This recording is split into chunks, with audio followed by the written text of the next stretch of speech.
Hər vaxtınız xeyir olsun. Fidan xanım, başlayaq yoxsa bir neçə dəqiqə gözləyək?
Axşamınız xeyir olsun. Xoş gördük hər kəsi. Sağ ol. Səsim gəlirsə, zəhmət olmasa reaksiya verə bilərsiniz buradakı butonlar vasitəsilə. Bəli, müəllim. Axşam xeyir gəlir. Əla. Xoş gördük hər birinizi. İlk əvvəl istirahət gününüzdə ayırıb bu masterclass-a qoşulduğunuza görə hər birinizə təşəkkür edirəm.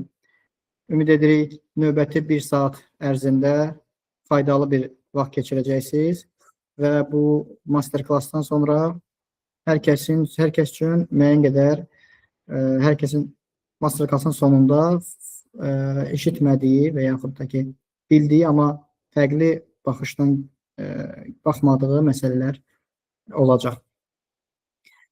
Deməli, bizdə qoşulanlar qoşulur. Biz yavaş-yavaş başlayaq, Fidan xanım. Yoxsa gözləyək? Yəni, siz mənə zəhmət olsa deyərdiniz. Əsasən necə olur belə masterclasslarda? Siz gözləyirsiniz, yoxsa elə başlayırsınız vaxtında? Salam, hər birinizi salamlayıram. Yusufan bəy, sizi də başlaya bilərik. Tamam. Mən ekranımı paylaşacağım sizinlə. Deməli.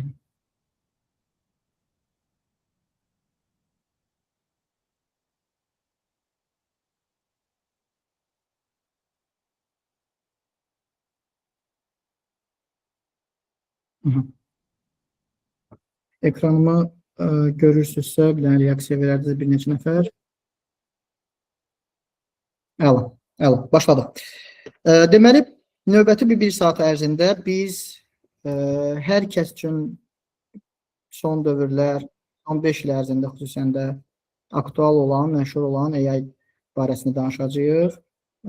Demək olar ki, onun haqqında hər kəs bilir, hər kəs eşidib, amma AI-ın nələrə sahib olduğunu, nə edə biləcəyi barəsində düşünürəm ki, o qədər də çox adam bilikli, məlumatlı deyil. Halbuki hal-hazırda dövlət səviyyəsində də süni intellekt sayəsində proqramlar olunur və düşünürəm ki, ən azından bu sahədə biliyi olan insanlar da digərlərinə bu mövzuda dəstək olsa, bu əslində bir cəmiyyət olaraq bizim gələcək inkişafımıza çox böyük töhfələr verə bilər. Çünki həqiqətən də AI son dövrlərin ən böyük inqilabıdır. Əsasən AI biz belə ChatGPT olaraq bilirik. Amma bu görüşdən sonra məncə biraz daha fərqli fikirlər yaranacaq.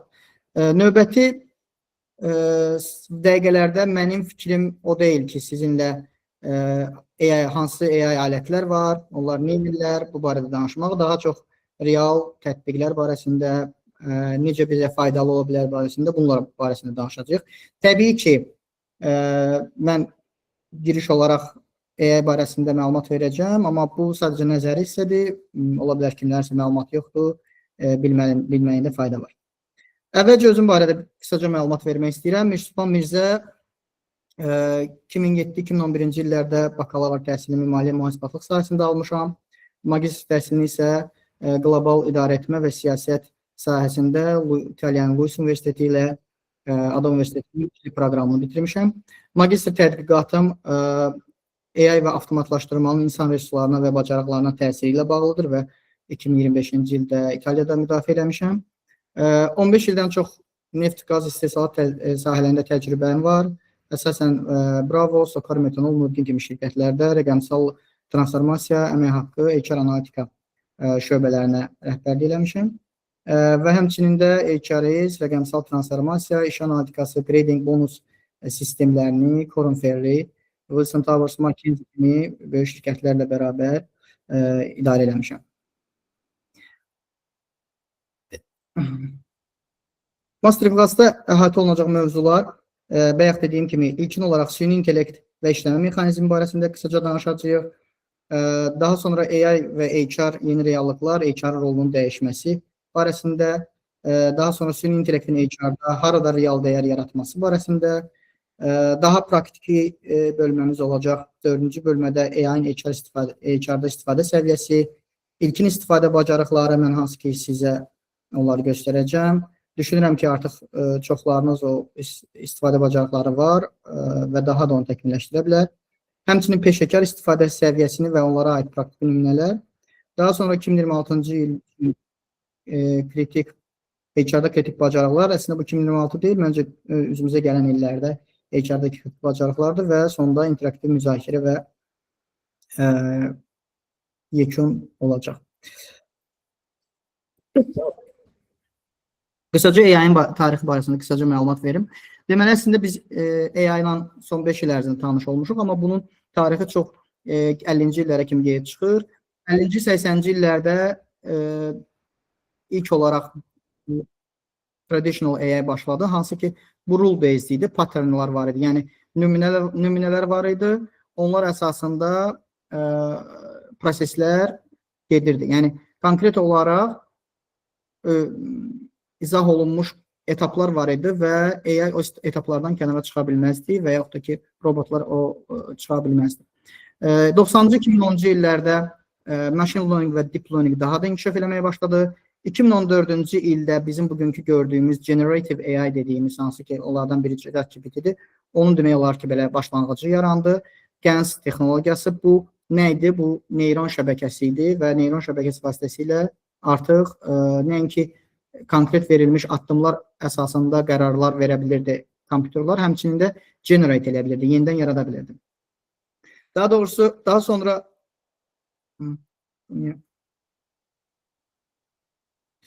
Daha sonra 2017-ci ildə Large Language Models ixtira olundu.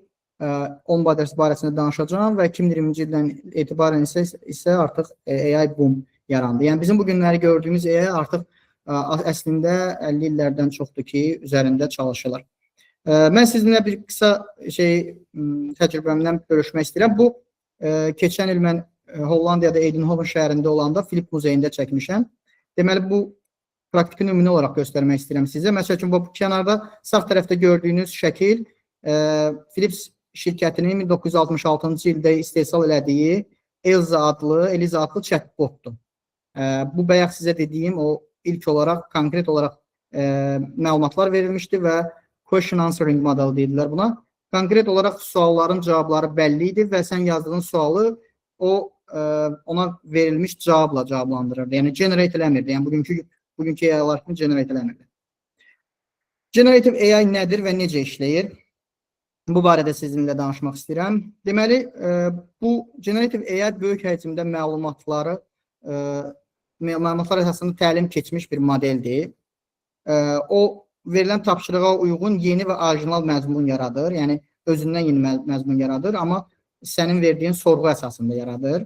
Texnologiyası, bayaq dediyim kimi LLM-dir, Large Language Model-dır. Burada vacib qeyd nədən ibarətdir? Generative AI düşünmür, qərar vermir. O sadəcə ehtimal olunan cavabları yaradır. Yəni, ona öyrədilmiş çox böyük bir data əsasında o ehtimal olunan ən yaxşı cavabı sənin üçün hazırlayır. Böyük dil modeli nədir? Bayaq dediyim. bu iki cür çalışır. Deməli, bir tərəfdə milyardlarla söz üzərində təlim keçmiş bir proqramdır. Yəni, böyük bir bazası var, böyük bir data var. Və həmçinin də insanlar kimi necə istifadə etməyi və strukturlaşmağı öyrədilmiş bir proqramdır.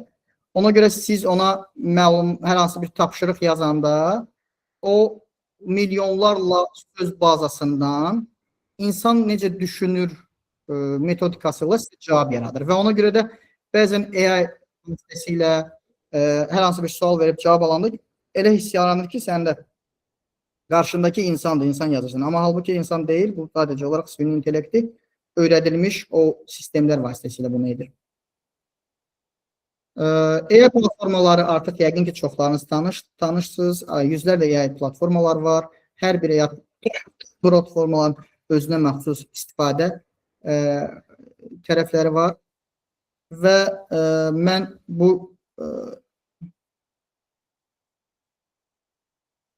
hissədə istəyirəm süni intellekt və insanla bağlı hissəni bir ayırt eləyək. Süni intellekt və insan.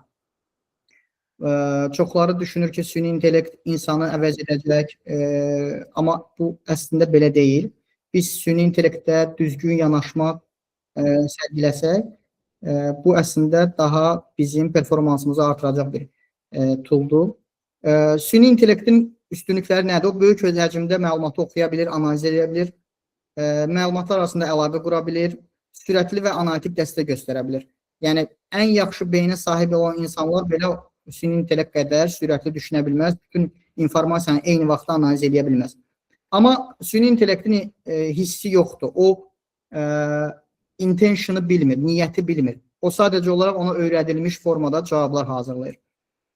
O intention, o niyyət, empatiya, mühakimə və etik qərar vermə, məsuliyyət daşıma bacarıqları insana məxsusdur və bu həmişə də insanda olacaq. Və biz bu sahədə özümüzü inkişaf elətdirdikcə süni intellektdən daha faydalı istifadə edə biləcəyik. Bizim masterclass boyu 3 sorğumuz olacaq, 2 də sual olacaq. Mən daha çox istəyərəm siz də involve olasınız prosesə. Fidan xanımdan mən xahiş edərdim. Fidan xanım, siz zəhmət olmasa birinci sorğumuzu bölüşərdiniz. Bizim chatbotda yox. Poll şəklində, sorğu şəklində bölüşün. İştirakçılar bir iştirak eləsin həmin sorğuda.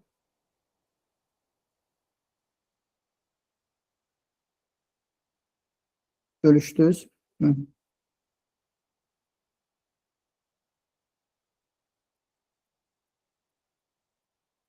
Fidan xanım.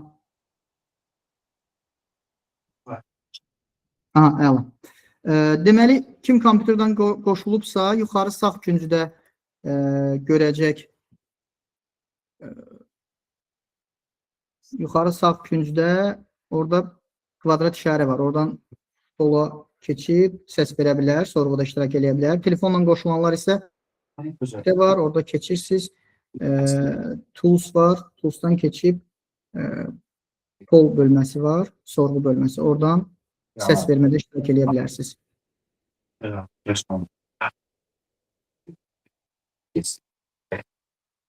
Güzel sənlə. Görə bildiniz? O xəstələrin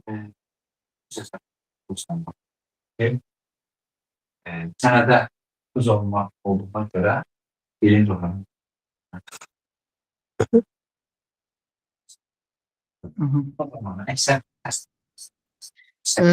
Deməli, telefonla 3 nöqtə var orada.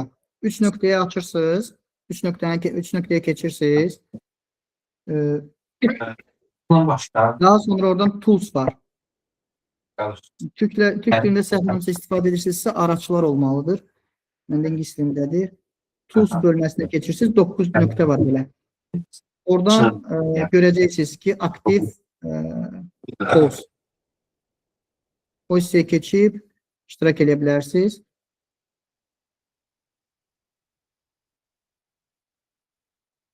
Görə bildiniz? Bəli.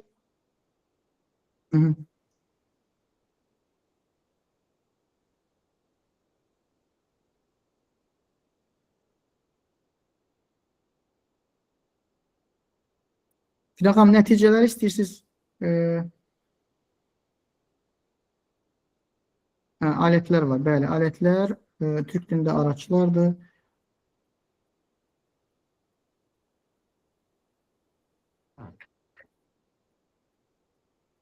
Nəticələri, Fidan xanım, siz istəyirsiniz açın, görülsün. Yaşlarda görün. Burada bir sual çıxmalıydı. Bir çıxır da suallar. Bəli. Tamam. Necə? Suallar bir çıxır da burada. Bəli. Tamam. Bir çıxacaq. Birinci sorğudur bu. Bu sorğuda deməli sualımız nədən ibarətdir? HR-da süni intellektlə bağlı sizi daha çox hansı narahat edir? Aşağıdakı variantlardan. Hal-hazırda hələ ki görürük AI səhv qərarları gücləndirə bilər. Daha çox səs verilib.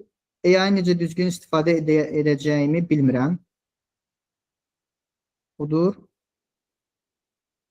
Ya burada səhv düz cavab yoxdur. Sadəcə olaraq siz necə düşünürsünüzsə, sizi nə narahat edirsə elə cavablandıra bilərsiniz. Zaten verilən cavablar anonimdir. Heç kəs görmür, heç biz də görmürük cavablar kim verib. Aha. Deməli, burada əsas iki mövzudadır narahatlıq. Bir, AI-nin səhv qərarları gücləndirə biləcəyi, bir də AI-nin necə düzgün istifadə edəcəyimi bilmirəm. Bu çox əslində yaxşı nəticədir. Bu o deməkdir ki, bizim cəmiyyətimiz həm bu məsələyə daha ciddi yanaşır. Yəni, necə istifadə edəcəyini həqiqətən də çoxları bilmir. Sadəcə olaraq məlumatlıdır müəyyən qədər. Halbuki bu sahədə ciddi maariflənməyə ehtiyac var.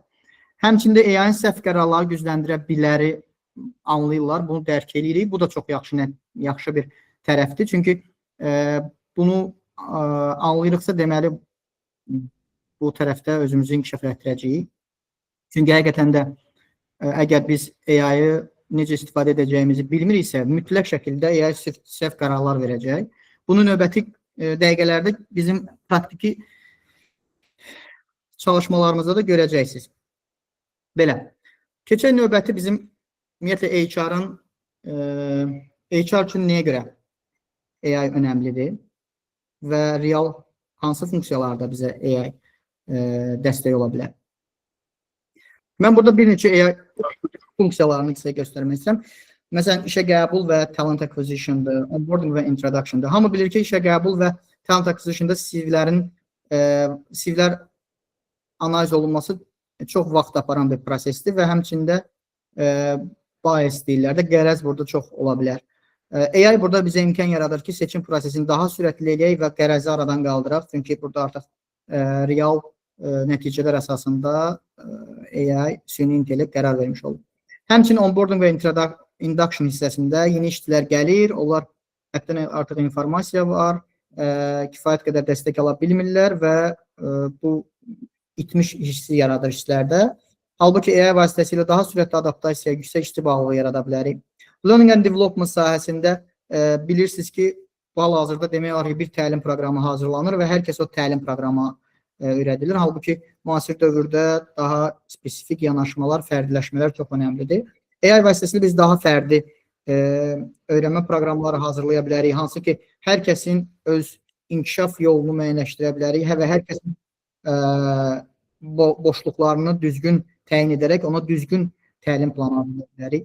Eləcə də performans menecmentdə də dəyərləndirmələr bəzən subyektiv və real təsirlə əlaqəsi olmur. Amma AI vasitəsilə biz daha mənalı və gələcəyə yönəlik performans dialoqları yarada bilərik. Talent, çox üzr istəyirəm.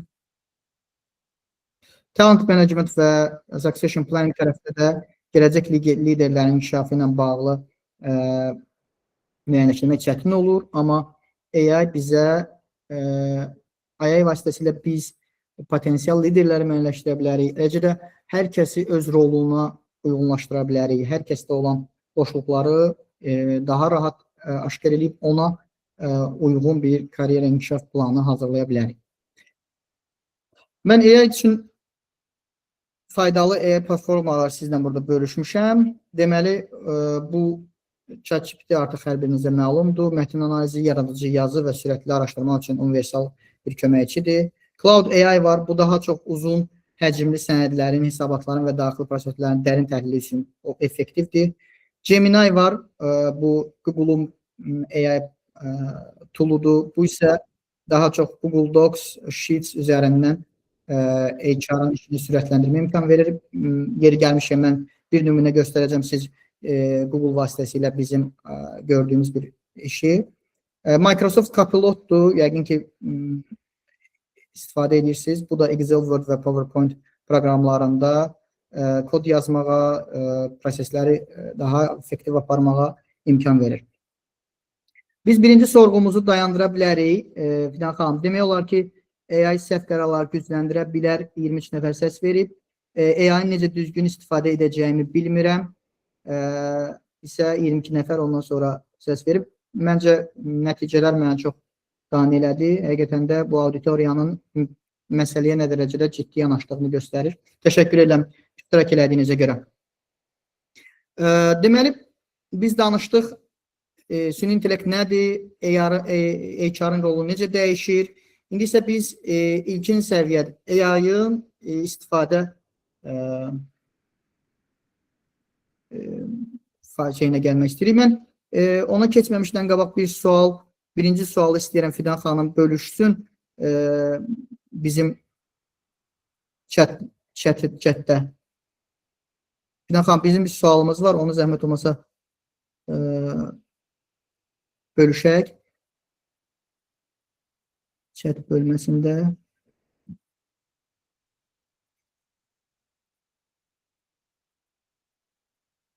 Mən ekrana bölüşdüyümə görə bəzən görə bilmirəm. Yox, var. Hal-hazırda chat bölməsində sual var. Sorğu görünür yəni. Sual görünür. Sual, aha. Demək, sualımız AI dövründə HR rolunu daha çox necə görürsünüzdür? Mən istəyirəm, siz reaksiyalarınızdan deyə bilərsiniz. Deməli, A variantını düşünənlər bəyənmə işarəsini bassınlar. B variantını düşünənlər isə daha çox əl çalma işarəsi var. Onlar bunu bassınlar. Biz təxmini biləcəyik ki, tamam, demək olar ki, hamı əl çalır. Bəyənənlər də var. Aha. Düşünürəm ki, daha çox B variantına səs verildi. Çünki elə hiss edirəm. Amma A variantında seçənlər var. A variantında seçənlər var. Çox böyük arada fərqi yoxdur, uçurum yoxdur, amma B variantına daha çox səs verilib. Burada bu çox maraqlı bir məqamdır, çox maraqlı məqamdır. Mən tədqiqat sahəm AI-ın və avtomatlaşdırmanın insan resurslarının təsiri ilə bağlı olduğuna görə bunu sizinlə bölüşmək istəyirəm ki, əslində HR yeganə funksiyadır ki, hər ikisi lazımdır. Hər ikisi lazımdır. Yəni, biz həm texnologiyanı tətbiq edən funksiyayıq, həm də texnologiyanın təsirini idarə edən funksiyayıq. Niyə? Baxın, bugünə kimi o generativ AI kimi intellekt yox idi. Yəni, avtomatlaşdırma var idi, konkret olaraq müxtəlif ERP sistemləri vasitəsilə insanların işlədiyi işlər avtomatlaşdırırdılar. İstehsalat sahəsi, satış, nə bilim, maliyyə, təchizat, HR-ın özündəki prosesləri avtomatlaşdırırdılar, əmək haqqı hesablanması, əmrlər və s. Amma intellekt yox idi ortada. Son 5 il ərzində intellekt, daha çox onun üzərində uzaqdan işləyirlər, amma 5 il ərzində bu artıq istifadəyə verildi, ictimaiyyətə açıldı. Son 5 il ərzində intellekt çıxdı ortaya. Və intellekt HR-a ən çox təsir edən bir texnologiya oldu. Çünki bu məsələləri intellekt artıq insanın etdiyi mövzuları da intellekt vasitəsilə eləmək yarandı və artıq HR həm öz funksiyalarında AI-yı çox düzgün istifadə etməyi öyrənməlidir. Yəni, o texnologiyanı öz işinə tətbiq eləməlidir. Necə tətbiq eləyəcək? Nümunələri mən göstərəcəm növbəti slaydlarda. Artıq bəzilərimiz tətbiq edir. Həmçinin də bu texnologiyanın təsirini idarə eləməliyik şirkətlərdə. Həm öyrənmə baxımından, həm də ki, bunun etik çərçivəsi baxımından öyrənmək önəmlidir. Gartner şirkəti var. O deyir ki, şirkətlərdə növbəti illərdə texnologiya deyil də əsas CIPD-nin bu proqramında var.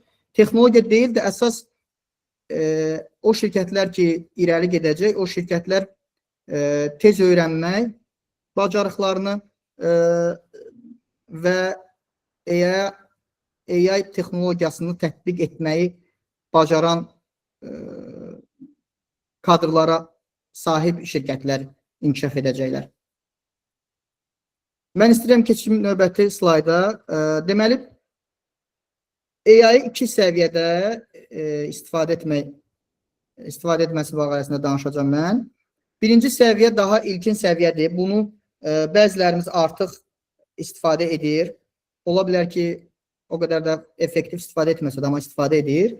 İkinci səviyyə isə daha peşəkar istifadəyə əsaslanır. Bunun üçün bir müəyyən təlim proqramından keçmək lazımdır. Yəni, bir dəfə deməklə, göstərməklə olan deyil. İlkin səviyyədə biz nələr eləyə bilərik generativ AI-də və yaxud nələr eləyirik?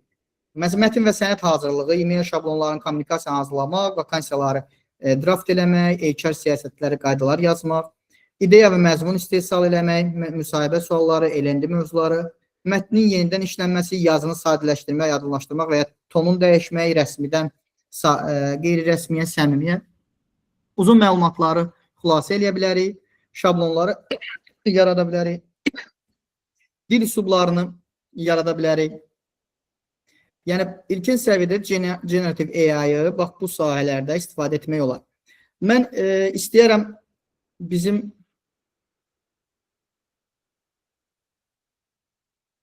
Fidan xanım ikinci sorğumuzu aktiv eləsin. Yoldaşlar, mən danışdıqdan ikinci sorğunu doldursunlar. Eyni yerə girirsiniz. İkinci sorğunu görəcəksiniz. Bu da məncə çox maraqlı bir sorğudur. Mövzu HR qərarının ən kritik hissəsi hansıdır? Necə düşünürsünüz? Burada da sizin fikirlərinizi mən bilmək istəyərəm.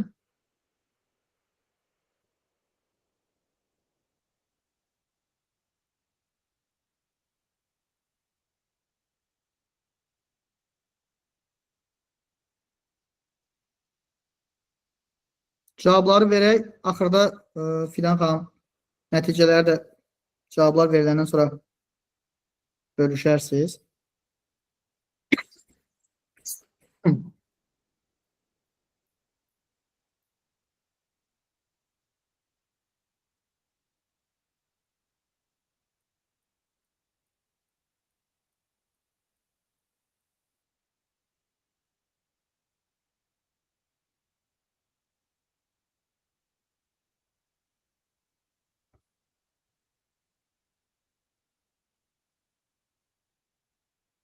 Mən görmürəm cavablar. Aha. Hə, yalnız deyəsən səs verəndən sonra. Aha. Deməli, səs verənlərin böyük əksəriyyəti 24 nəfər hal-hazırki səs verməyə görə qərarın insanlara təsirini dəyərləndirmək olaraq görür. Əla.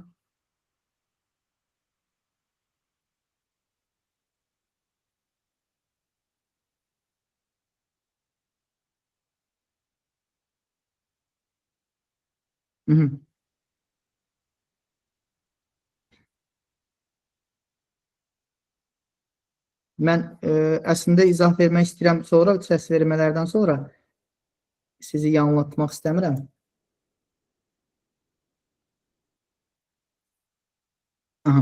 Demək olar ki, mənzərə aydındır. Daha çox C variantı üstünlüyü təşkil eləyir. İştirakçıların demək ki, yarısı C variantını seçib. Deməli, burada əslində hər biri vacibdir, amma AI dövründə artıq bizim o HR olaraq C və D-yə daha çox fokuslanmalıyıq, orada daha çox olmalıyıq. Çünki artıq AI vasitəsilə biz məlumatları toplamaq və analiz etmək funksiyasını AI-ya ötürürük.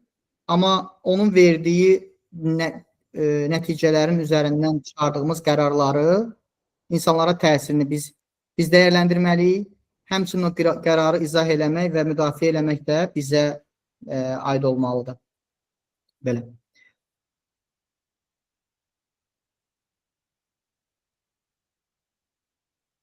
Əla. Baxın, nəticələri aça bilərsiniz, yoldaşlar da görsünlər. Öncə. Tamam.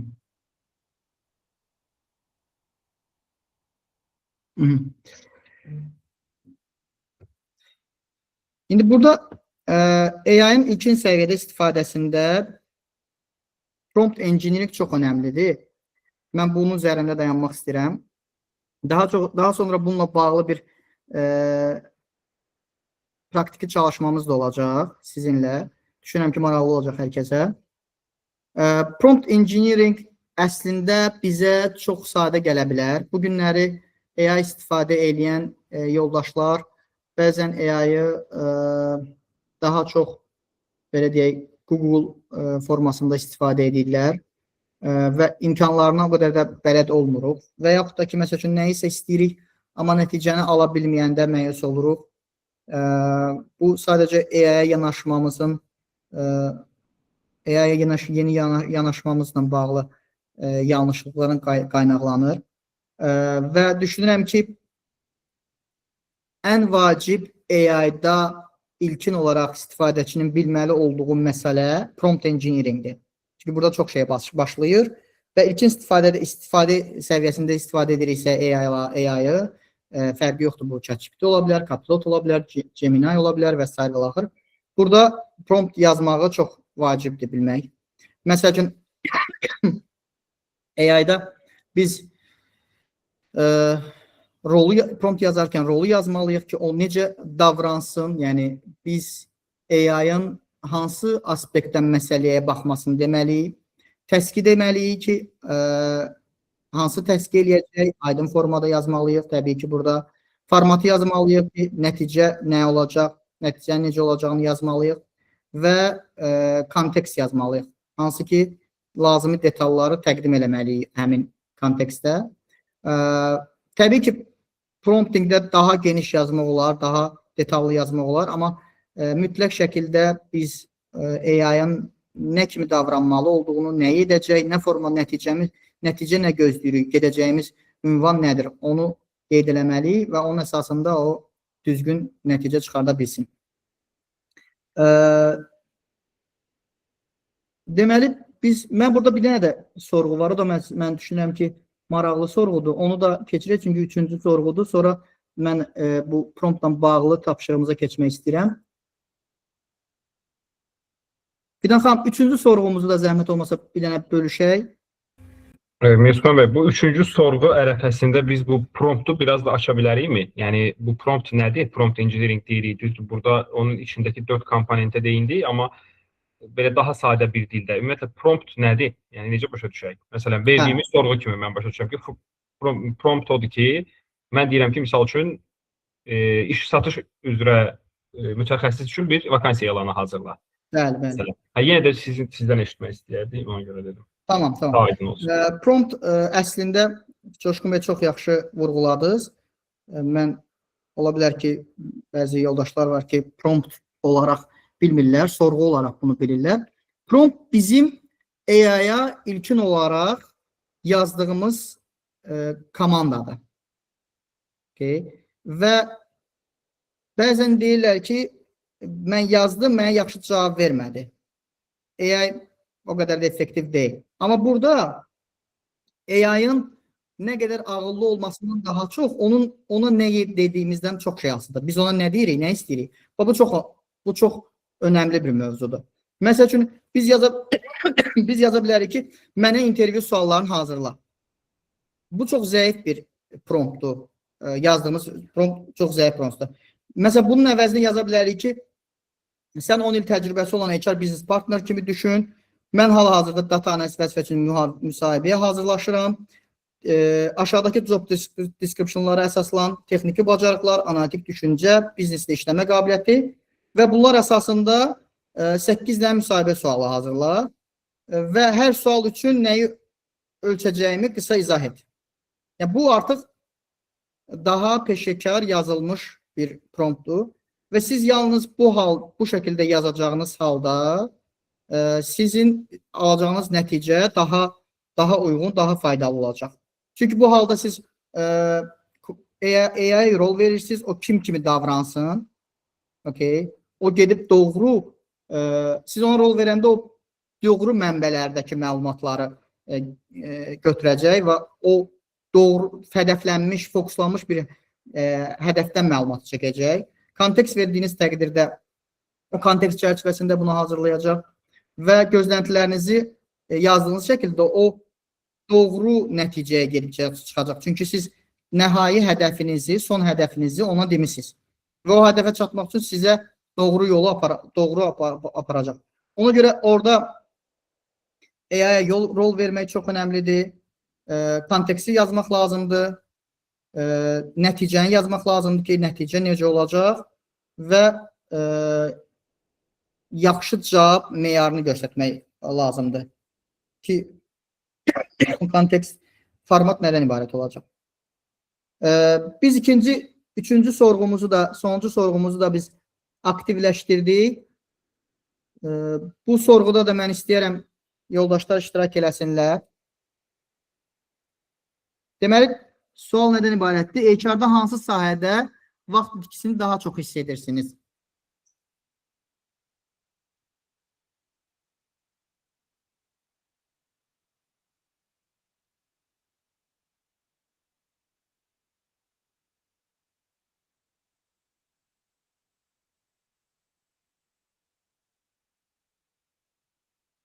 Bir də siz nəticələri də bölüşürsünüz də, yəqin ki, mən görürəm əvvəlkiləri, bilmirəm. Bəlkə də mənə admin rolu vermişsiniz deyə görürəm, amma elə olsun ki, yoldaşlarda, iştirakçılarda görsünlər. Məncə, onlar üçün də maraqlı olar.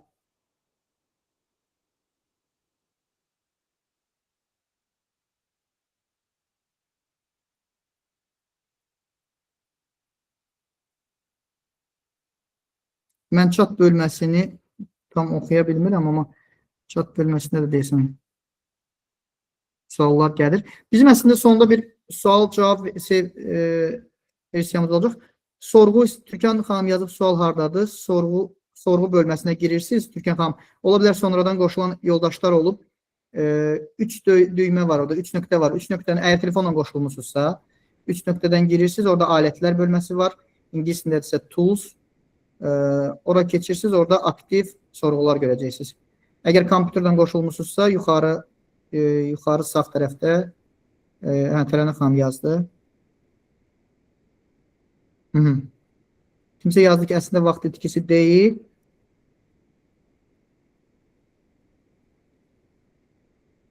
Vaxt itkisi, bəli, vaxt itkisi deyil. Sadəcə olaraq, belə deyək də, daha çox vaxtımızı aparır. Demək olar ki, recruitment və CV screening yazılıb.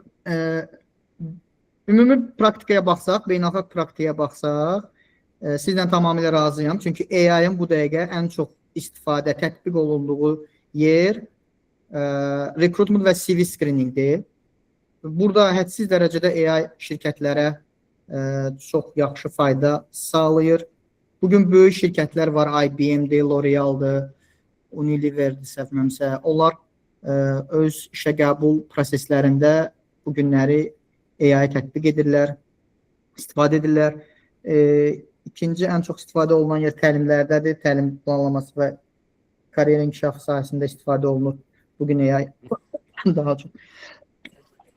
Hansı formada istifadə olunur, onun da bəzi nümunələr mən göstərəcəm. Sadəcə birinci səviyyəni. Demək olar ki, aydındır cavablardan demək olar ki, hər kəsin daha çox o pain pointlar deyirlər bu HR-da. Əsasən recruitment və CV screening prosesidir. Mən indi növbəti slaytda göstərəcəm ki, necə formada AI vasitəsilə rekrutment prosesini və digər funksiyalarda avtomatlaşdırma etmək, rəqəmsallaşma etmək mümkündür. Buna İndi daha keçək bəsit olduğu üçün, üzr istəyirəm. Buna Bəli. daha bəsit olduğu üçün oradan başlanılıb deyə bilərikmi? Yəni tətbiq etmək, AI-yı tətbiq etmək daha asan olduğu üçün bəlkə CV screening və ümumiyyətlə işə qəbul prosesinə tətbiq olunur deyə bilirikmi? yox, bəsit olduğu üçün deyil də, burada bilirsiniz məqam necədir, mövzu necədir? Demək olar ki, daha böyük qərəz olduğu üçün, daha böyük vaxt itkisi və yaxud da ki, daha böyük data olduğu üçün məncə rekrutment və CV tərəfdə hal-hazırda tətbiq olunmağa başlayıb. Çünki şirkətlərə yəqin ki, burada HR olan əməkdaşlar tanış bir mənzərədir ki, bir vakansiyaya bəzən yüzlərlə, minlərlə müraciət edən olur. Və sən istər-istəməz AI-dan qabaq şəffaflığı qorumaq çox çətin idi ki, sən bütün CV-lərə baxasan və onların içərisindən uyğunlarını, doğruları seçəsən. Hətta belə deyək də, baxdığın CV-lərdən, məsəl üçün 1000 CV gəlibsə, ondan 50-sinə baxmısan, 100-ünə baxmısansa, hətta onun içərisindən belə bəzən doğrunu seçmək ehtimalı aşağı olurdu. Amma AI vasitəsilə böyük bir datanı sən analiz edə bilirsən və oradan həqiqətən də biasdən kənar, amma burada təbii ki, o bayaq dediyim kimi prompt engineeringdən tutmuş, prosesi düzgün qurmağa kimi çox önəmlidir. Çünki AI HR proseslərini izləyir. HR prosesləri olmayan bir şirkətin işə qəbul siyasəti, doğru qurulmayan, iş profilləri düzgün yaradılmayan şirkət üçün AI heç nə eləyə bilməz. Sən birinci rolların düzgün bilinməlidir ki, rolların nələrdən ibarətdir, o rollara hansı bacarıqlar tələb olunur, həqiqətən də mi o bacarıqlar tələb olunur. Yəni, mən praktikada belə hallar çox getmişəm. Bir dənə məsəl üçün misal deyim, işçini götürürdülər işə və ondan, mən karyeramın maliyyə sahəsində başlamışam və ondan ACCA sertifikatları tələb edirdilər. Amma halbuki işçi gəlirdi, otururdu, qaimə yazırdı. Qaimə yazırdı və həmin şöbədə də işçi axını çox yuxarı idi. Niyə? Çünki o rola o bacarıq lazım deyil, o skill set lazım deyil. Və təbii ki, sən lazım olmayan skill seti istəyəndə o şəxs gələndən sonra onu istifadə etmədiyinə görə özünü belə deyirlər, dəyərsiz hiss edir və şirkəti tərk edir. Və yaxud da ki, sən çox bağlı işçi gətirirsən, amma halbuki çox lazım olmayan işi götürürsən ona. Ona görə burada rollara lazım olan bacarıqlar çox önəmlidir. Əgər onlar düzgün qurulubsa, AI vasitəsilə sən çox yaxşı şəkildə, çox sürətli şəkildə sənə lazım olan namizədi tapa bilərsən. Və mən düşünürəm ki, burada AI-ın HR funksiyalarının içərisində ən çox fayda gətirdiyi və bizim o yaralarımızı, o pain pointları, o ağrılı nöqtələrimizi o sağaltdığı ən vacib hissədir. Belə. Mən istəyirəm keçək bizim o prompt engineeringlə bağlı bir praktiki işimizə. Deməli, mən sizdən nə istəyəcəm? Cavab birinci oldu, recruitment. Fidan xanım, cavabları sizə bölüşün, yoldaşlar görsünlər. Kimlər səs vermədə iştirak edib, onlar hamısı görəcəklər. Cavab, demək olar ki, iştirakçıların yarısından çoxu recruitment və CV screening prosesini qeyd edib. Deməli, prompt engineeringdən bağlı mən istəyirəm bir 4 nəfər könüllü olaraq, hansı ki biz həmin 4 nəfərlə prompt yazacağıq. Narahat olmayın, çətin bir şey deyil, çox sadə bir prompt olacaq. Sadə bir şey istəyəcəyik ChatGPT-dən. Və sonra onları müqayisə eləyəcəyik. 4 nəfər, ilk 4 nəfər plus atsın şeyə, nə olur? Chat bölməsinə plus atsın. Mən stop eləyək. Hələ ki. Aha. Toğrul bəy, Coşqun bəy, Zəbnə xanım. 4 oldu mu? Görək bu. 4-dən çox olub, amma yoldaşlar olsun. Asim bəy, Ürfan bəy, Səbinə xanım, bir də Toğrul bəy. Hə, tamam. Bu 4 nəfərə bizim WhatsApp qrupumuzda Fidan xanım siz icazə verin. Onlar paylaşım eləyə bilsinlər. Çünki deyəcəyimiz şeyi sonra paylaşacaqlar. Digər əməkdaşlarda bu prosesdə iştirak edə bilərlər. Sadəcə olaraq biz 4 nəfərin nəticəsini paylaşacağıq. Digərləri amma öz ChatGPT proqramlarından istifadə eləyərək bu praktiki çalışmada iştirak edə bilərlər. Hər kəs sərbəst iştirak eləməyə. Sadəcə olaraq sonunda nəticəyə baxacağıq. Düşünürəm ki, hər kəs üçün maraqlı olacaq. Deməli, nə edirik? Şirkətlərdə bilirsiniz ki, ən ağırlı hissələrdən biri mətbəx qaydalarıdır. Demək olar ki, bir çox şirkətlərdə mətbəxdən istifadə qaydaları ilə bağlı həmişə narahatlıqlar olur. Deyək ki, sizin şirkətdə də belə bir narahatlıq var və rəhbərlik deyir ki, işçilərə mətbəx qaydaları ilə bağlı təlim keçmək lazımdır. Sizə də deyirlər ki, bir təlim hazırla, təlim proqramı hazırla və işçilərə təlim keç. Sizin təlim proqramınız var, deyək ki, nəyi necə eləmək lazımdır? Sadəcə olaraq sizə bir vizual lazımdır, şəkil lazımdır ki, o şəkil üzərindən siz onlara təlim keçəsiniz. Belə deyək də, həmin o materialınıza şəkli əlavə edirsiniz. Bir şəkil sadəcə, yəni mən bir neçə şəkil demirəm. İndi sizdən xahiş edirəm ki, ChatGPT-də hər kəs eləyə bilər bunu, amma bizim o 4 nəfər könüllümüz özü bunu bizimlə bölüşəcək. ChatGPT-də bununla bağlı bir istək yazın, sorğu yazın, prompt yazın ki, sizə o şəkli versin, o vizualı versin ki, məsəl üçün mətbəxdir, əməkdaşlardır, orada necə davranmalıdırlar, bir vizual və siz o şəklinizdə təlim proqramınızda istifadə edəcəksiniz.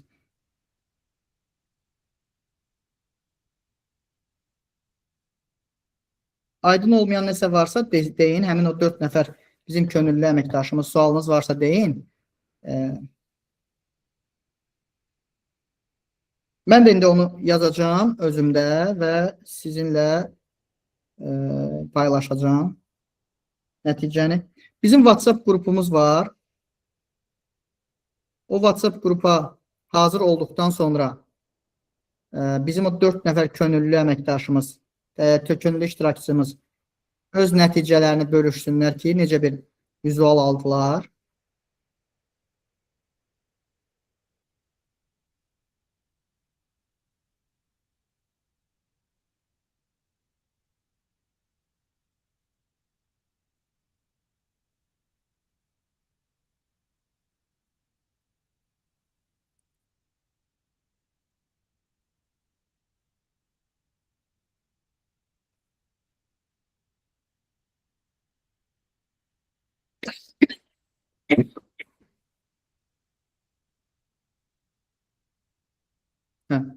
Səbinə xanım paylaşmaq istəyir, Fidan xanım, siz istəyirsiniz onu.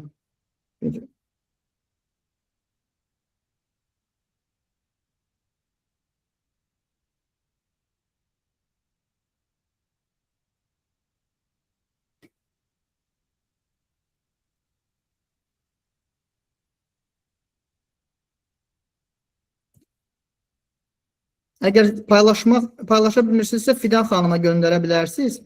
Fidan xanım qrupda paylaşa bilər. Əgər Fidan xanım siz akses verməmişsinizsə. Yox, hal-hazırda açıqdır. Qrupda yazışma açıqdır. Hər kəs paylaşa bilər. Açıqdır, hə, tamam. Qrupa ata bilərsiniz. WhatsApp qrupa ata bilərsiniz. Kimdə hazırdırsa açsın.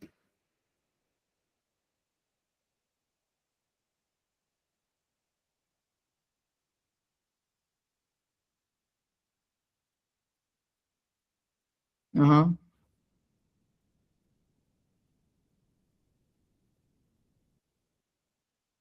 Tamam, deməli Səbinə xanım atıb. Çox belə şən bir nəticədir. Sonra bu Nərmin xanımdır. Mətbəx qaydaları təlimi, əllərinizi yuyun. Əla. İş yerində mətbəxdə təhlükəsiz davranış qaydalar. Aha, əla. İndi mən də istəyirəm sizlə bölüşüm nəticəmi.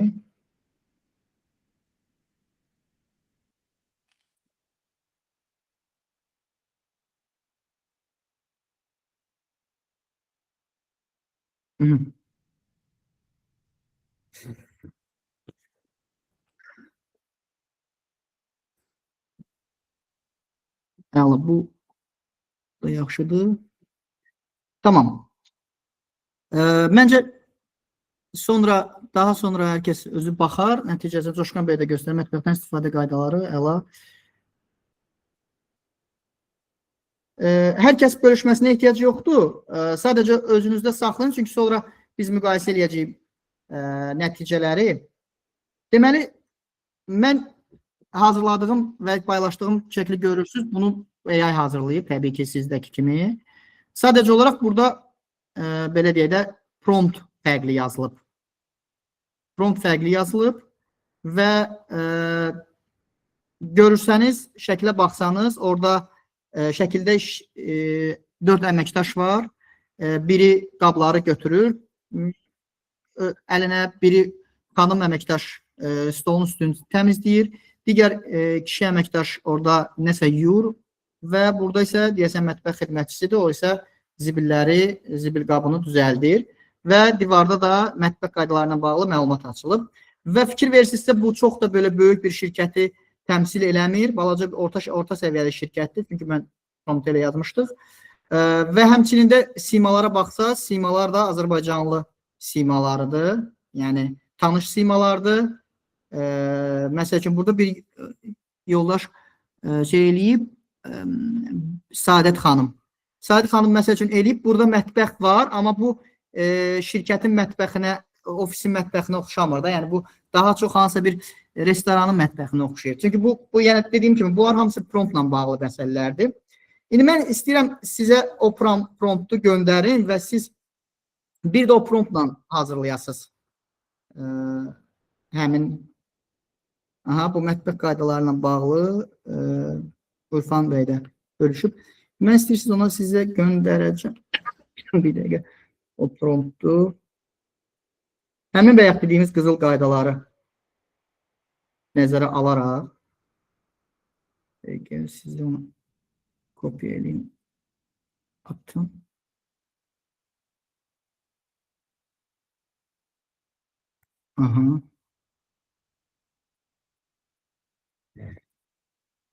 İndi istəyirəm sizdən bu promptu həmin ChatGPT-də yazaraq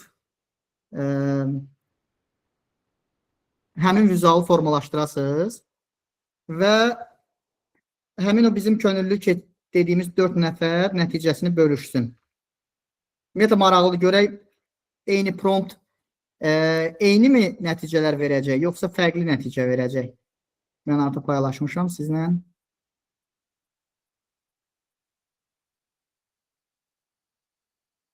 Düşünürəm ki, tam eyni verməyə də bilər, amma aşağı-yuxarı oxşar nəticələr olacaq və istəklər də aşağı-yuxarı eyni olacaq.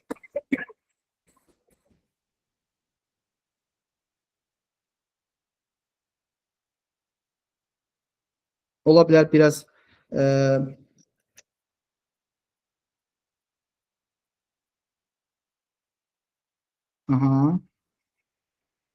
əla. Bu, mən adı oxuya bilmirəm. Asim, yəqin Asimdir. Asim bəydir. Qaydaları. Okay. Məncə qəşəngdir.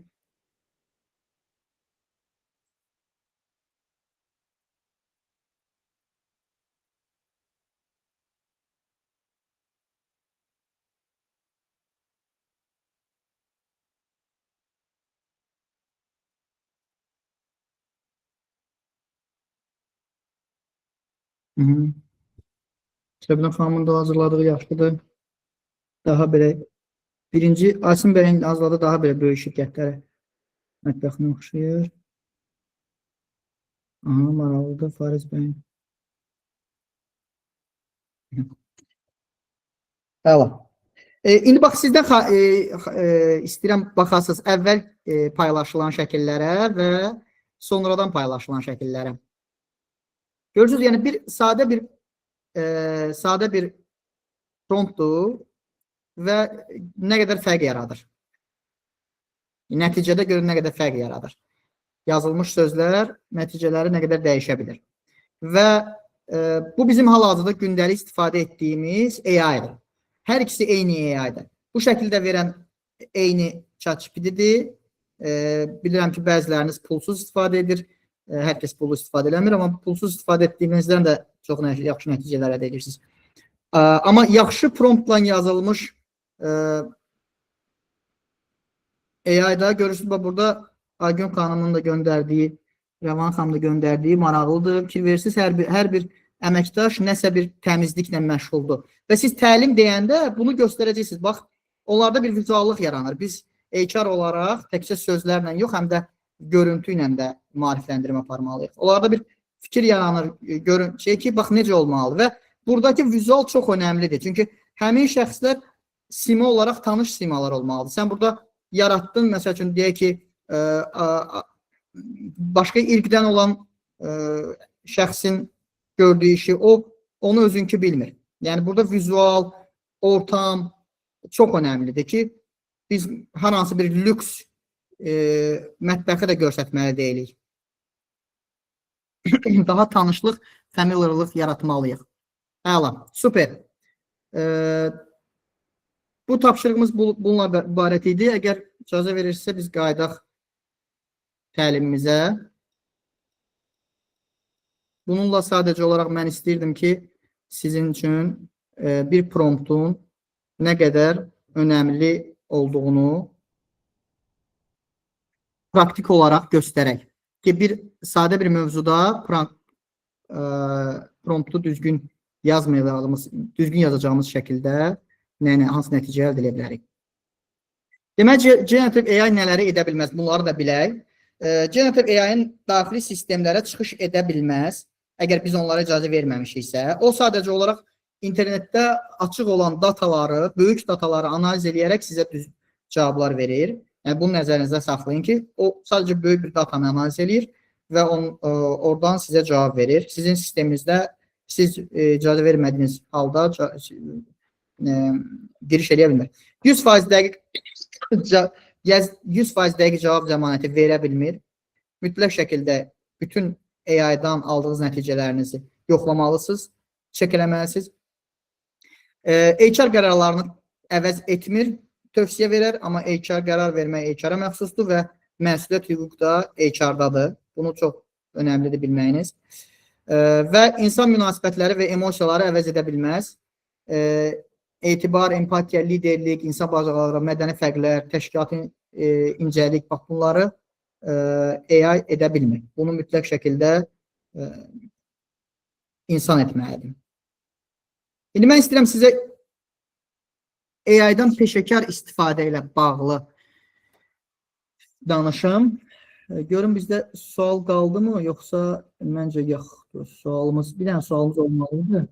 Bir dənə sualımız olmalıydı. İkinci sualımızı peşəkar istifadəyə keçməmişdən qabaq, Fidan xanım, zəhmət olmasa ikinci sualımızı və axırıncı sualımızı təbii ki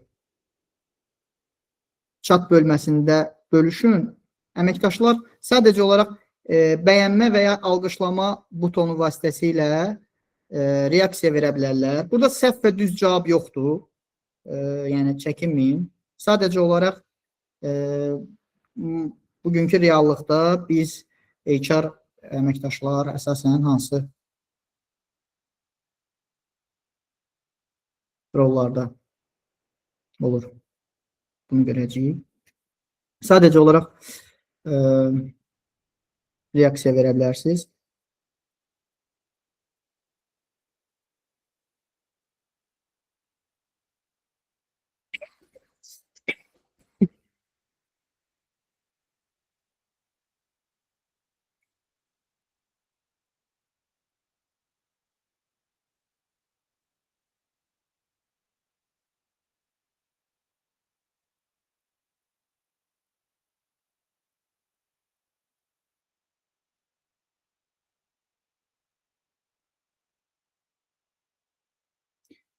Ümumi reaksiyalardan belə baxıram ki, 50-50-dir və biraz daha çox, deyəsən, HR A-lar daha çoxdur.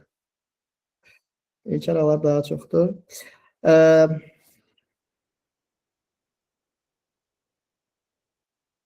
Belə.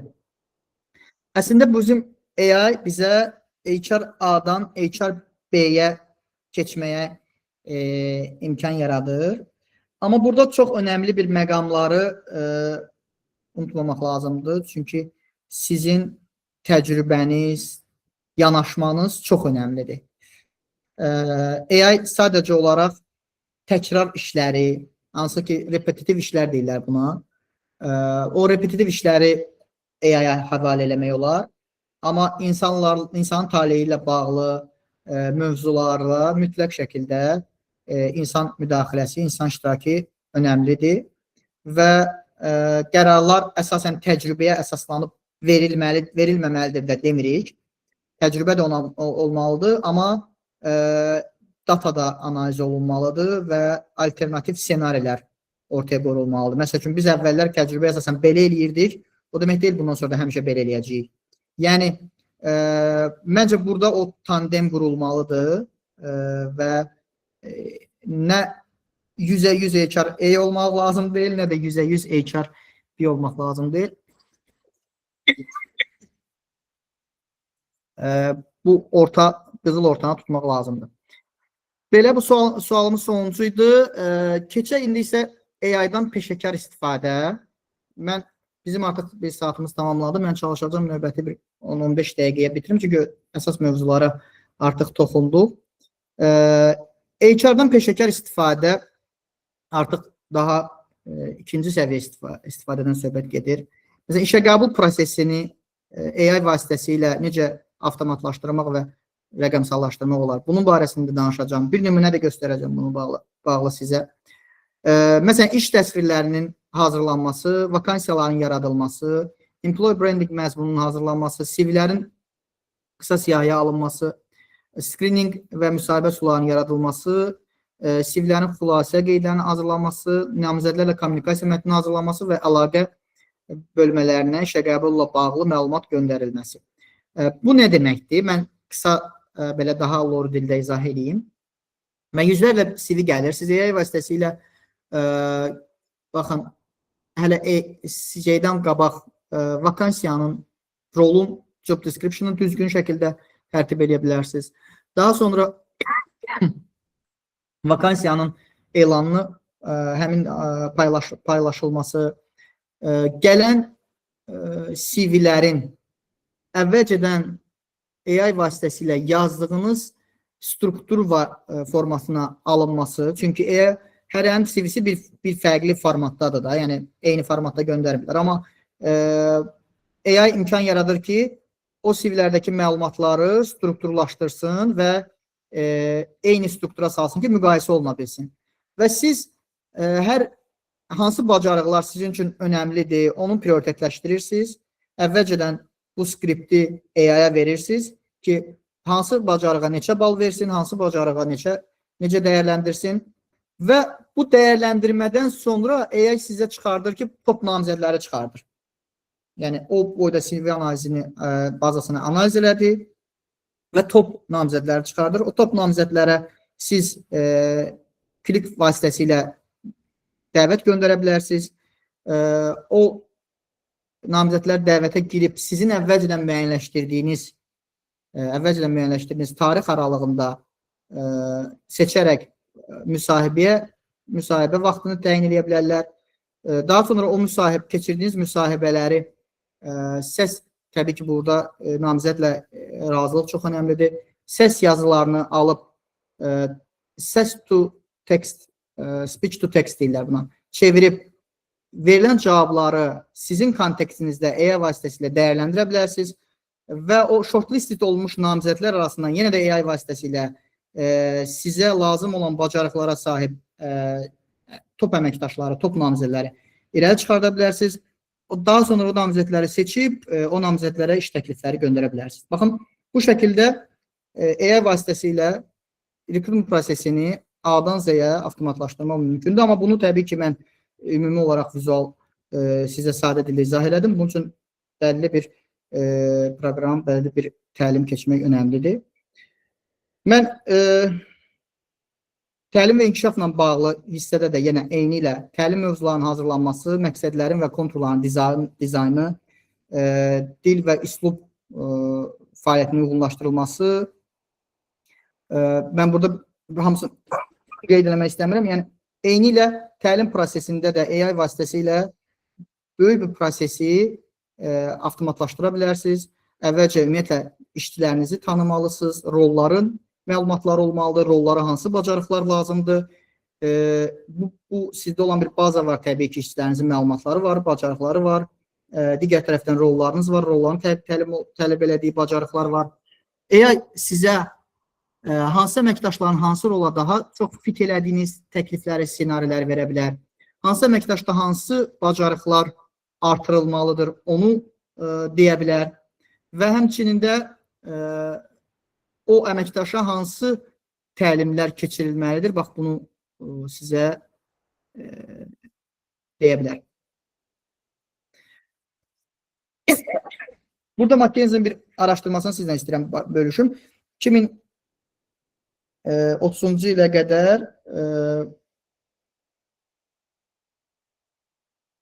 McKinsey düşünür ki, iş yerlərində əməkdaşların 40% yeni bugün olmayan bacarıqların, bugün olan bacarıqların 40% qədər yeni bacarıqlar formalaşacaq. O yeni bacarıqlara ehtiyac yaranacaq. İndi bu bacarıqlar barədə danışacağım növbəti slaydda. Eləcə də işçi münasibətlərini AI vasitəsilə daha da irəli səviyyə aparmaq olar. Burada sorğuların hazırlanmasıdır, təminat və təşəkkür mesajlarının yaradılmasıdır. Təbii ki, böyük şirkətlərdə işçilərlə fərdi kommunikasiyalar çox çətindir. Amma AI vasitəsilə bunu mümkün eləmək olar, hətta fərdiləşdirmək olar. Hər kəsə fərdi doğum günü təbrikləri göndərmək olar. Bir misal olaraq dedim. İndi hal-hazırda hamıya standart şablon doğum təbriki gedir bir çox şirkətlərdə, amma AI vasitəsilə bunu fərdiləşdirmək olar və daha çox toxunmaq olar o insanın spesifik xüsusiyyətlərinə və xarakterinə uyğun. Mən istəyirəm sizə bir nümunə olaraq HR Option komandası hazırladığı, AI vasitəsilə hazırladığı bir nümunəni göstərim. Present something else. Deməli, ekranım dəyişdim mən. Yəqin ki, mənim ekranımı görürsünüz.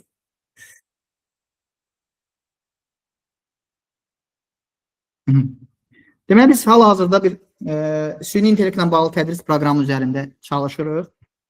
İnşallah ki, yaxın aylarda bu təlim proqramının barəsində də məlumat bölüşüləcək.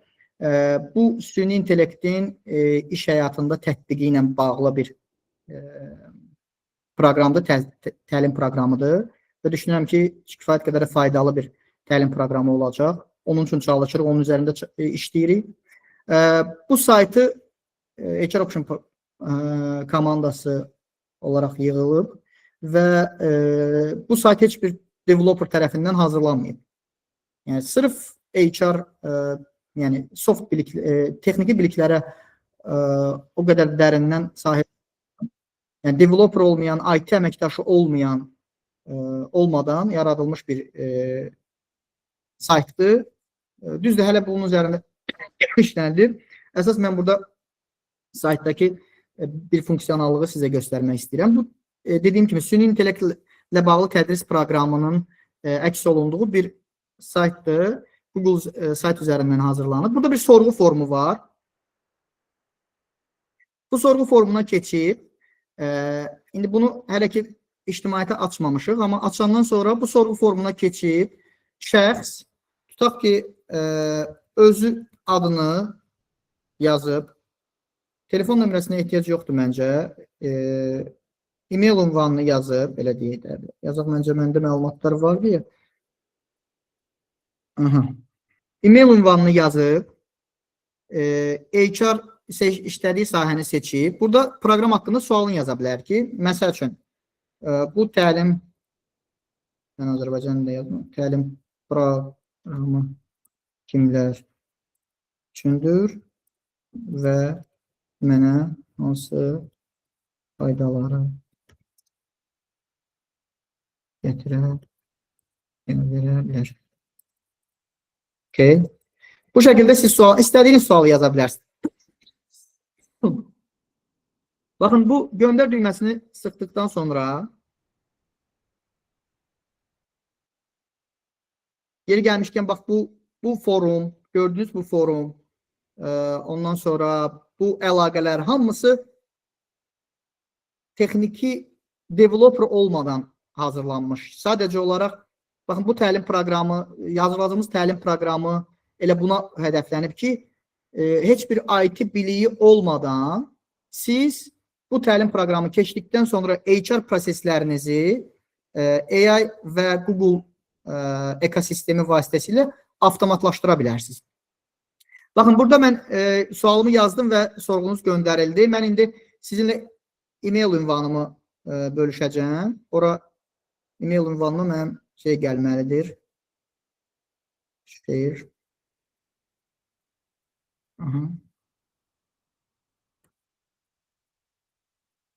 Gördünüz, burada Elgün Oruclu, Elgün bəyin adından gəlir cavablar, çünki ona qoşmuşuq. Mail gəldi mənim e-mail ünvana və burada yazıldı artıq. Ki, hörmətli Müslüman Mirzə, bu sualınız belədir, cavab da budur. Bu təlim proqramı HR sahəsində fəaliyyət göstərən mütəxəssislər, təcrübəsi olan kadrlar, sahibkarlar, rəhbər işçilər, gələcək mütəxəssislər üçündür. Faydaları nələrdir? Bax, bunları yazır. Və bu cavabı yalnız bizim təlim proqramının çərçivəsində hazırlayır. Yəni, ümumi olaraq gedib bütün bazaya açıq deyil. Hər yerdən məlumat toplayıb gəlmir.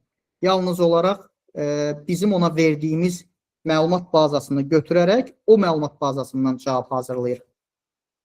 Və başqa bir nümunə göstərə bilərik ki, məsəl üçün HR vəzifə ötəkləri ilə bağlı, indi onu da hələ yoxdur hal-hazırda. Məsələn, vəzifə ötəkləri ilə bağlı siz girib hansısa bir vəzifənin, hansısa bir sektorda şirkətin böyüklüyünü seçə bilərsiniz. Nə qədər böyük şirkətdir, hansı sektorda çalışır, restorandır, ictimai yaşədir, pərakəndə satışdır, neft-qazdır və s. və axır. Ona uyğun o sizə HR mütəxəssisin fərdləşmiş vəzifə ötəklərini verə bilər. Çox sürətli şəkildə, rahat şəkildə.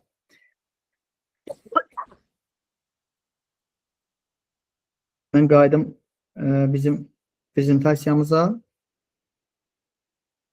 Bizdə okay. Baxın, indi göstərdiyim nümunə üzərindən nə etmək olar? Bu nümunə vasitəsilə məsələn, bilirsiniz ki, şirkətlərdə daha çox vaxtlar gedir HR qaydalarının izah olunmasına. Zəng edirlər, məzuniyyəti 6 aydan tez götürə bilərəmmi? Məzuniyyəti götürəndə maaşımdan kəsilmə olacaqmı? Hansı sənəd hardadır? Xüsusən yeni gələn işçilər onboarding ilə bağlı sualları daha çox olur. HR siyasəti, bu mövzuda HR siyasəti nə deyir? İşçini bir ildən sonra, bir il tamamlamamış yeni vəzifəyə artırmaq olarmı? Və s. Və bu kimi çoxlu sorğular alırıq biz digər şöbələrdən.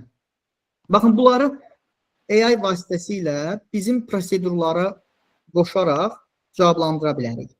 Ki, məsəl üçün, əməkdaş girir, indi biz onu çəti vermirik ona, hər kəs girib orada səhərin axşama kimi yazışmasın. O, belə bir platforma hazırlaya bilərik ki, o platformadan o girib sualını yazsın və biz onun e-mail ünvanına o sualla bağlı AI vasitəsilə öyrədilmiş şəkildə cavab göndərək. Bu halda həm biz hansı məlumatı göndərmişik, onu trek eləyə biləcəyik, o hansı məlumatı alıb, onu trek eləyə biləcək. Bu şəkildə daha işçilərlə izlənə bilən bir kommunikasiya qurulacaq və HR əməkdaşlarının da administrativ işlərdən nə qədər vaxtı qənaət olmuş olacaq və daha çox strateji məsələlərdə, işçilərin inkişafı məsələlərində daha çox vaxt sərf edə biləcəklər. Mən sualları bitirəndən sonra cavablayacağım. Sonuncu artıq slaydımız var, danışıq. Deməli, World Economic Forum var, Dünya Ekonomik Forumu. Onun paylaşdığı, keçən il 2025-ci ildə paylaşdığı bir hesabat var idi, hansı ki 2030-cu ilə kimi əsas olacaq bacarıqlar. Bu hər kəs üçündür, yəni təkcə HR əməkdaşları üçün deyil. Bax, burada görsəniz top 5-likdə AI and Big Data, Network and Cybersecurity, Technological Literacy, Creative Thinking, Resilience, Flexibility and Agility. Yəni bəziləri düzdür, daha çox IT ilə bağlı mövzular olsa da, amma demək olar ki, AI və Big Data ilə çalışmaq bütün sahələrdə çalışan şəxslərə aiddir. Texnoloji literacy bu çox vacibdir. Kreativ yanaşma və düşünmə tərzi çox önəmlidir. Yəni, yaradıcı yanaşmamızı mütləq şəkildə burada istifadə etməliyik. Çünki AI özü sadəcə olan məlumatlardan ilhamla istifadə edərək yaradır. Amma biz bəzi mövzularda, bəzi məsələlərdə AI-dan da daha yaradıcı fikirlər, yanaşmalar ortaya qoya bilərik. Çünki situasiyanı da biz daha yaxşı bilirik. İnsan olaraq bizim üstünlüyümüz bu mövzuda daha çoxdur. HR olaraq bacarıqlara gəldikdə, kritik bacarıqlara gəldikdə, burada əsas 5 bacarığı mən highlight eləmişəm.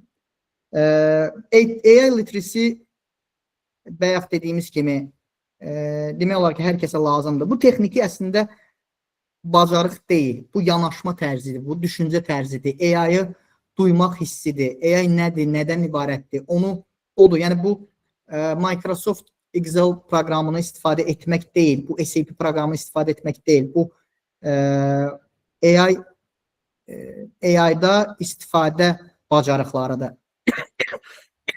Bəzən AI literacy deyəndə elə bilirlər ki, texniki bacarıqlar lazımdır. Yox, texniki bacarıqlar deyil. Yəni, sən öz işinin peşəkarı olmalısan, mütəxəssisi olmalısan və AI vasitəsilə o işini necə sürətləndirə bilərsən, necə irəli apara bilərsən, onu bacarmalısan. Yanaşma tərzini qoymalısan ortaya. Kritik düşüncə və qərar vermə qabiliyyəti. Bu çox önəmlidir. AI bizim yerimizə qərar vermir. AI sadəcə olaraq bizə ssenarilər verir, variantlar verir. Qərarı biz veririk.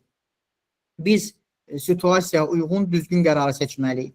Bir növ AI ilə bu mövzuda bir debat eləməliyik, müzakirə eləməliyik, amma son mövzularda qərar bizim üzərimizdə durur, məsuliyyət bizim üzərimizdə olur. Etika, qərəz və insan nəzarəti. AI dediyimiz kimi hissləri yoxdur. Bunu dönə-dönə vurğulayıram. Çünki AI ehtimallar üzərindən ən yaxşı ehtimalı hazırlayır, sizə cavab verir. O situasiyanı hiss etmir, duymur, empatiya hissi yoxdur. O, siz nəsə yazanda, mən məktəbə yazanda o bütün bazanı, bütün datanı analiz edir və deyir ki, mən məktəbə sözündən sonra həmişə gedirəm, gəlir. O məktəbi sevirəm ola bilər, amma məktəbi sevirəm yox, məktəbi gedirəm deyir. Çünki ümumi olaraq verəcəyi ən doğru ehtimal nədirsə onu verir. Burada ona görə sizin ona verdiyiniz sorğu çox önəmlidir. Sizin situasiyanı duymağınız çox önəmlidir.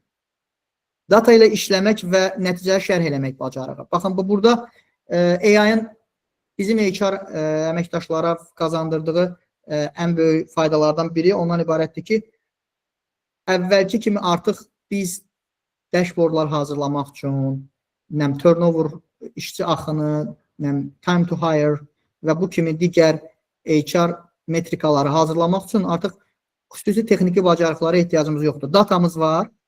O datadan istifadə edərək AI-ya düzgün prompt yazaraq biz rəhbərlik üçün müxtəlif hesabatlar hazırlaya bilərik. Yəni, buna texniki bacarığı olmayan HR əməkdaşları da eləyə bilər. Sadəcə olaraq nə istədiyini bilməlidir. Bu çox önəmlidir. Və həmçinin change management və effektiv kommunikasiya bu çox önəmlidir. Yəni, çox vacibdir HR əməkdaşları üçün. Müasir dövrdə dəyişikliyi idarə eləmək və effektiv kommunikasiya qurmaq. Burada vurğulamalı olduğum məqam nədən ibarətdir? AI etikasında hər kəsin çox vacib izləməli olduğu hissə, işçilərin şəxsi və konfidensial məlumatlarını heç vaxt AI ilə paylaşmayın. Yəni, nəsə bir əmr hazırlamaq istəyirsinizsə, onun fin kodunu, şəxsi məlumatlarını orada yazmaq lazımdır. Siz sadəcə olaraq fake bir şəxsi də yaza bilərsiniz, amma real məlumatları çalışın AI vasitəsilə AI proqramlarında istifadə eləməyin. Kritik qərarları heç vaxt yalnız AI-ya buraxmayın. Çünki biz çox vaxt AI-dan alırıq məlumat, onun əsasında qərar veririk. Bu çox təhlükəlidir. AI-ın çıxardığı bütün nəticələri tətbiq etməzdən əvvəl yoxlayın. Çox vacibdir bu məsələ.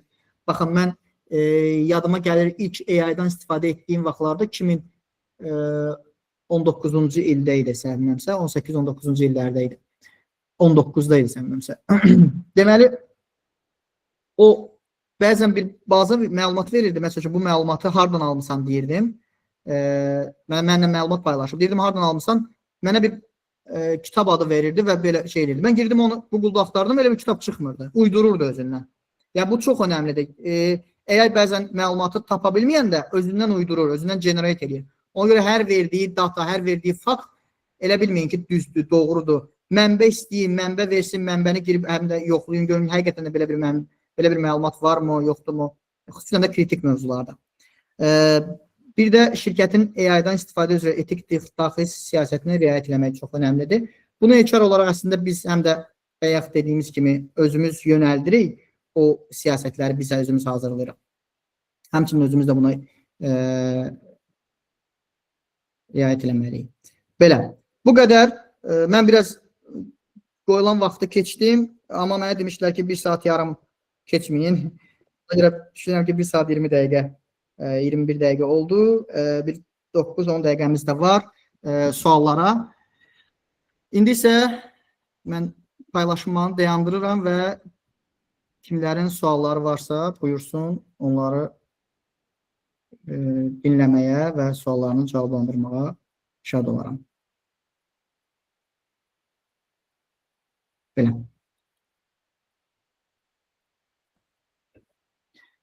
Sualları olan varsa, Elgün bəyin sualı var, əl qaldıra bilərsiniz. Biz, Fidan xanım, siz istəyirsiniz, mən burada görmürəm sıralamanı. Elgün bəyi görürəm, əlini qaldırıb. Elgün bəy, buyurun.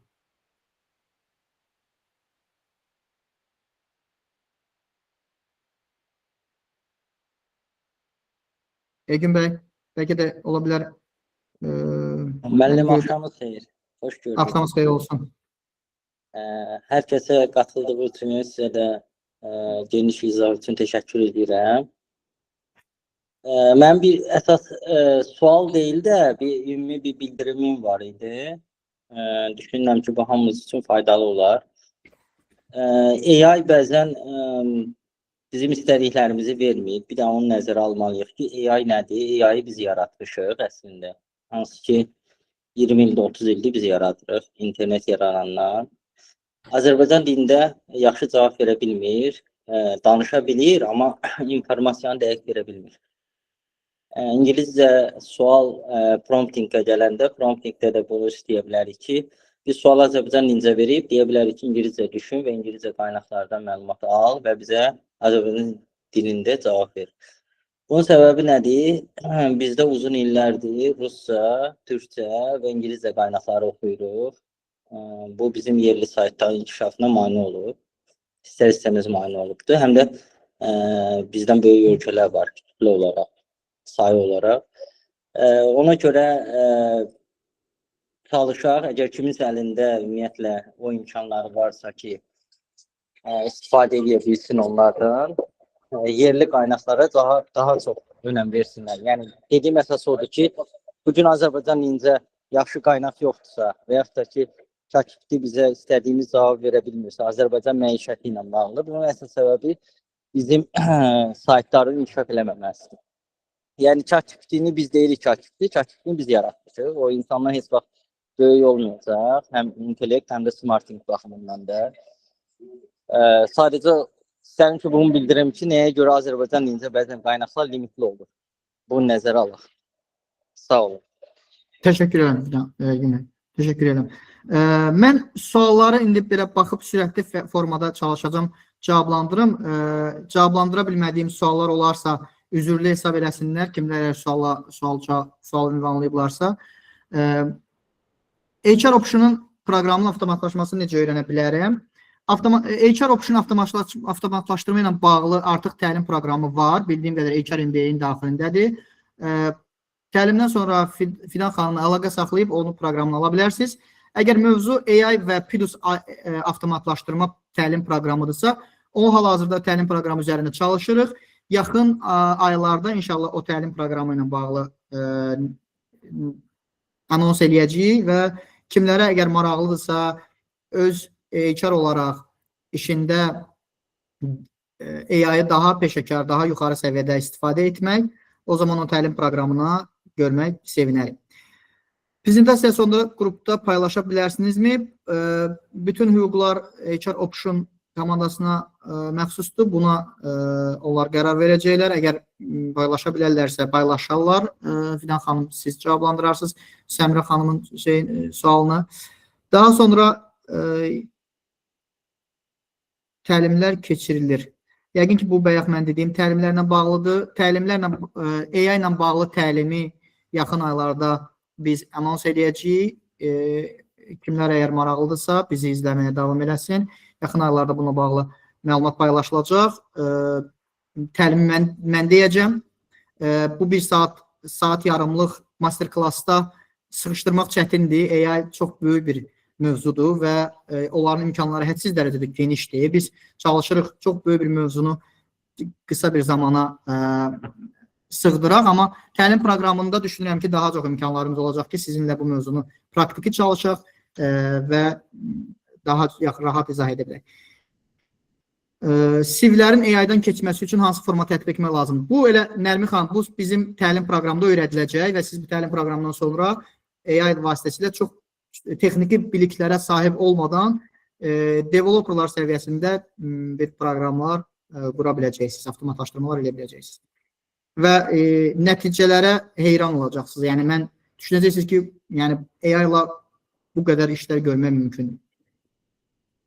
Belə, sualları mən oxudum. Demək olar ki, hamısını cavablandırdım. Əgər başqa kiminsə sualı varsa, buyursun. Bir neçə dəqiqəmiz var. Əlini qaldıra bilər, sualını ünvanlaya bilər.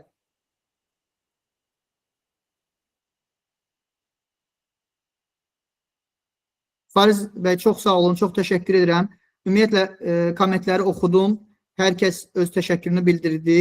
Bu mənim üçün çox dəyərlidir. Məncə HR Option komandası üçün də çox dəyərlidir. Çünki həqiqətən də bunun üzərində bir zaman sərf eləmişik. HR Option əməkdaşları bu təşkilatçılıq eləyiblər, bu imkanı yaradıblar ki, mən də bu bildiklərimi sizinlə bölüşə bilim. Çünki bu AI sayəsində artıq ümumiyyət avtomatlaşdırma sayəsində uzun müddətdir çalışıram. AI sayəsində isə bir ilin üzərindəki araşdırmalardayam. Öz magistr təhsilimi də bu sahədə müdafiə eləmişəm və öyrəndiklərimin az bir hissəsini sizə bölüşə bildimsə, mənim üçün çox xoşdur. Sizin də təşəkkürləriniz və geri bildirimləriniz mənim üçün çox xoşdur. Həqiqətən də, belə deyək də, sizdən aldığım dəyərli bir geri bildirimlərdir. Hər birinizə təşəkkür edirəm. Ümid edirəm ki, bu webinarlarımız davam edəcək və maraqlı olan şəxslər üçün təlim proqramımıza qoşulub, orada daha yaxından tanış olub, bu mövzunu daha detallı müzakirə edə bilərik. Hər birinizə təşəkkür edirəm.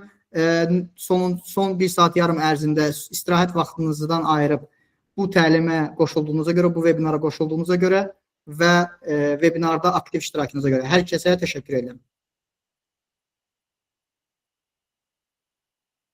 Fidan xanım, əgər əlavəniz yoxdursa, biz yoldaşlar sağ olaşaq.